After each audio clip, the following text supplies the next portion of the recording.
G'day everyone, thanks for tuning in. So I'm out on the same property that I was on recently, that I shot 3 pigs on. I haven't been out in about a month now, just have not been able to get out. Every night I've tried to, we've just had really bad weather. And because of that bad weather, the paddocks have just been too muddy to get out into. So I haven't been able to get out as much recently. I was able to get out earlier this week just to check POI on the Lithgow that's now in the Oryx Chassis. So I've upgraded that, given it a bit of a facelift, given it some much deserved love and attention that it's needed for the past 8 years. So the advantage of switching over to the Oryx, obviously 10 round mags. I'm going to put an Arca Swiss rail on the front as well, so I can the bog clamp and just run with an Arca clamp. Then there was also the adjustability in the cheek piece. So because I'm running some high mounts, because of the optics I'm running at the moment, like the Nocpix H50R, rings I'm running are quite high.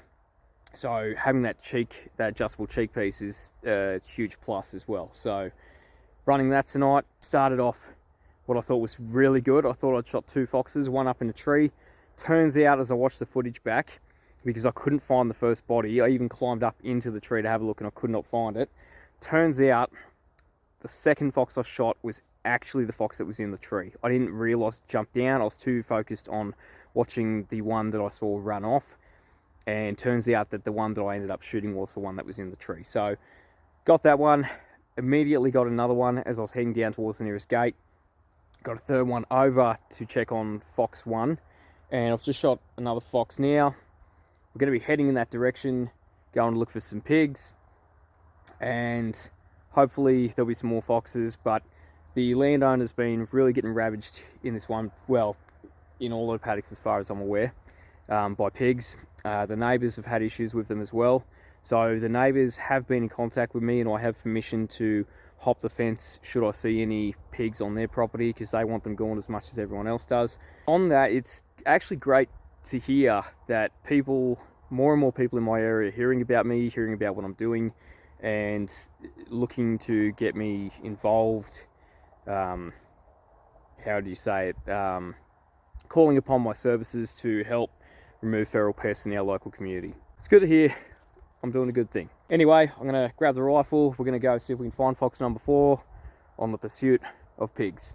Stick around.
Fox number 3 for the evening, and first I thought he was limping. Turns out the reason why he's limping is because he's missing half his back leg. Big dog fox 2. I wonder if this is the one that I saw the last time I was out here. Would explain the limp.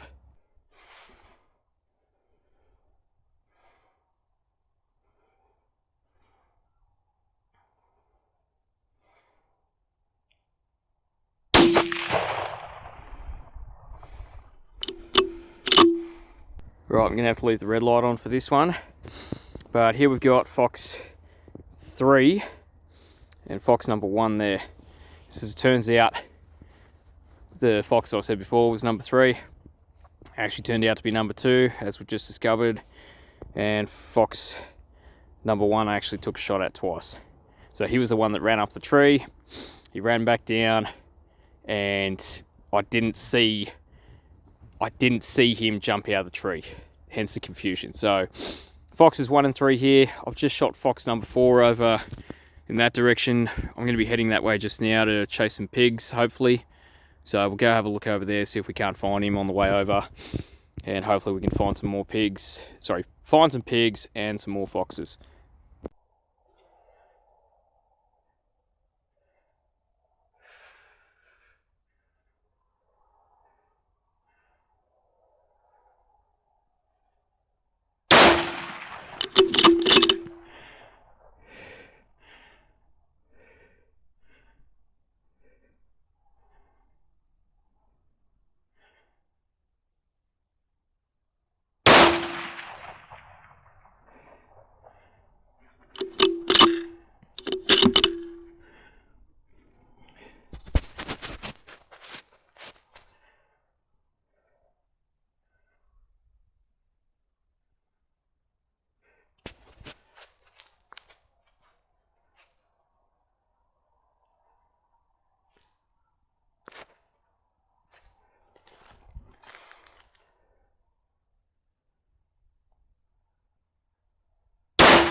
Alright, kangaroo, g'day mate.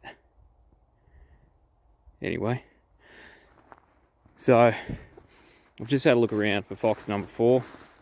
Couldn't find a body, and that was even with the thermal. So I'm gonna have to count fox number 4 as a miss. But I just shot another fox while looking around for fox number 4. So we're still back up to number 4. 4 confirmed anyway. I've had a couple of technical issues this evening. One that was just unforeseen, because I've got the Nova. Like if you look back, oh, a couple more kangaroos just there. But if you look back over there, there's like a solitary light. That's a highway in the distance, in case anyone's wondering. So we don't shoot in that direction. But you can see a solitary light in the middle of the screen. That's my ute, and on top is my remote mount for my thermal spotter, which is currently the Nova H50R. So I've got everything connected up, jumped in the ute, gone to get the remote out to use it, and wouldn't work. I thought to myself, oh, okay, it's probably just flat batteries. I'm going to take the batteries off the battery cover off. I can't get the bloody thing open because the batteries have exploded or something, but they've completely locked the remote shut. So it's pretty much just rendered that unit completely useless. So I'm back to basics this evening. Well, not exactly basics. If I was going back to basics, I'd be shooting under a red torchlight. So going back to walking around on foot. Not going to do too much talking because I'm getting up to the area where the pigs were seen last time. Might even go check on the remains of the other 3 from last time to see what condition they're in. Maybe there might even be something feeding off them, but I doubt it. It has been about a month since I shot them. But anyway, apart from that, actually I might even just pull up and show you this quickly. So here's me Lithgow. Let me just get rid of the red light. Lithgow in the Oryx on my bog death grip clamp with my Good Cam Hunting conversion kit to accept a ball head. Now I get a lot of people asking me, what ball head do I recommend? And what I'm currently running is the Artsize MB44. Now this has been a great ball head, but the load rating for this ball head is 25 kilos, which sounds like a lot, but I recommend to everyone who purchases a conversion kit off me to look for a ball head that has at least a 30 kilo weight rating. I'm going to show you why now, because this is locked up nice and tight. I cannot tighten it anymore, but because the weight of the rifle is offset, it creates leverage. What happens is I can still move it. Now, it's painful when I'm... Sorry, don't know what happened then. I'll just stop recording for some reason. Anyway, carrying on. What I was saying was, it's painful when I'm walking around, because what I'm doing at the moment is, and it's going to be hard to show you in the dark, I'll have to do it in another video. I'm walking around and I'm resting my shoulder, so I'm resting the mag on my shoulder. That is what's supporting all the weight, which is fine. It's actually not unpleasant. It's quite bearable, especially for the amount of walking that I would normally do. It's not an issue. Even with the Oryx chassis on this rifle, it's not an issue. But what is an issue is when you go to set it down, or it's on your shoulder and it just suddenly rolls. It's not doing it a lot, but this is why I recommend to everyone, look for a ball head that can take as much weight as possible. Now look, I cheaped out. The art size when I got it was only $100. If I'd paid an extra $20, I could have gotten the LB52, I think it is, which has a 30 kilo weight rating, but I didn't, because at the time I was getting it through eBay and it was actually another $50. I think it was like a week later and a friend of mine bought one and it was marked down to like 120 or something. So, and free postage. I was kicking myself about that. But anyway, so look, just something to keep in mind if you're after a ball head for a tripod, look for something that has at least a 30 kilo weight rating. All right, I'm going to stop filming. I'm going to go back to red torchlight. Let's go see if we can find some more pigs and foxes. Sorry, let's go see if we can find some pigs and some more foxes.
It's the moon starting to rise for the night. I realised I've forgotten to do it, so I'll probably pop it in now.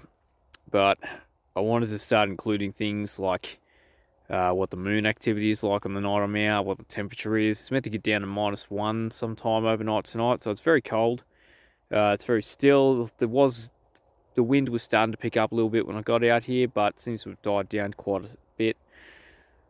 Yeah, so I'm probably going to start walking back to my ute, and just in good time by the looks of it, because yeah, that moon's going to light up this area like a Christmas tree.